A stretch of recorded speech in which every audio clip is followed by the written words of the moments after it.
Now let's go on over and look at some code. So now here we are looking at the code for this, and the code isn't very long, but if you're new to Arduino and programming, there are some things here you may not understand. So because of that, and to avoid confusion and information overload, I'm going to take a look at the code kind of from a distance. I'm not going to go into any super duper detail about some of these things because some of this stuff we'll cover in other tutorials eventually. So we start out just by declaring a couple integers, and these are the pin numbers of the Arduino: 9, 11, 12, and then we have a 100 millisecond delay here, and these are going to be used to control the shift register.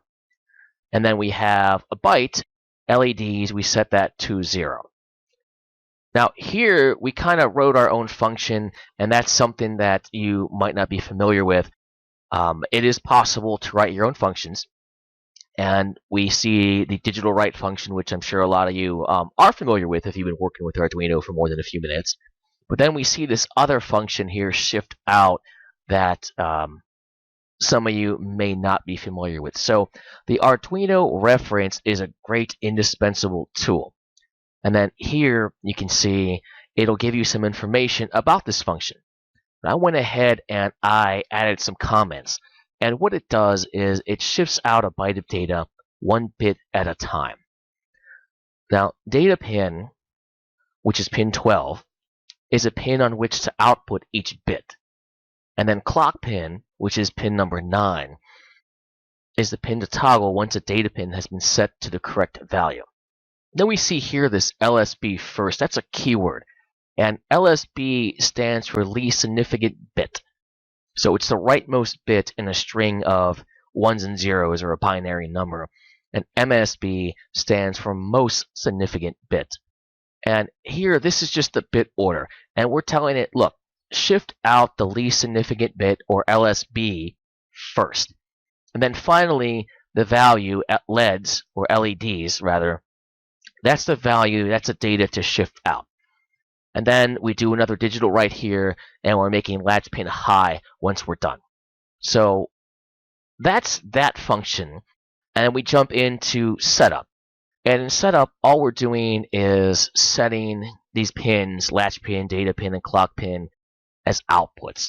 And the pin mode function simply sets a pin as either an input or an output.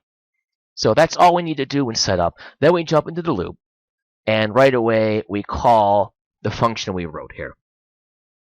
And we have a small delay, so we can actually see these things light up, so it doesn't look like they're on all the time, because if it's too fast, you won't be able to actually see the LEDs turn on and off.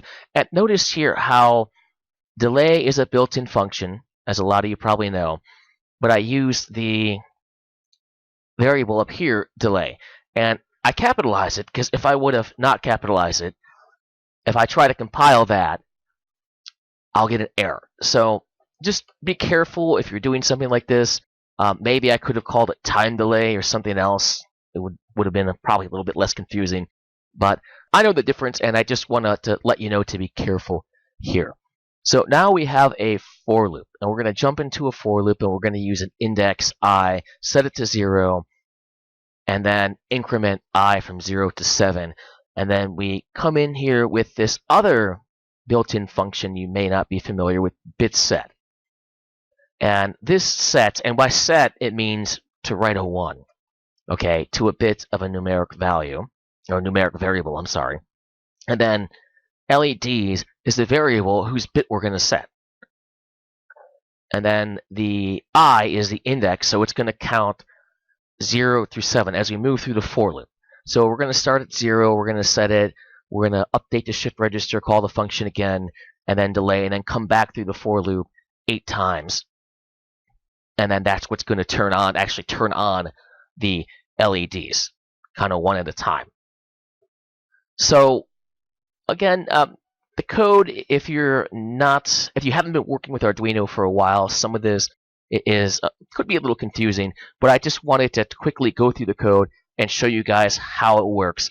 And again, remember, the Arduino reference is a great indispensable tool. I mean, here we could find out all about the shift out function. Here we have the bit set function. And, if you needed to look up any of the other functions too, we use digital write or pin mode or delay. You could find those on a reference. Until next time, guys, I hope you enjoyed the tutorial. Go out there and make some.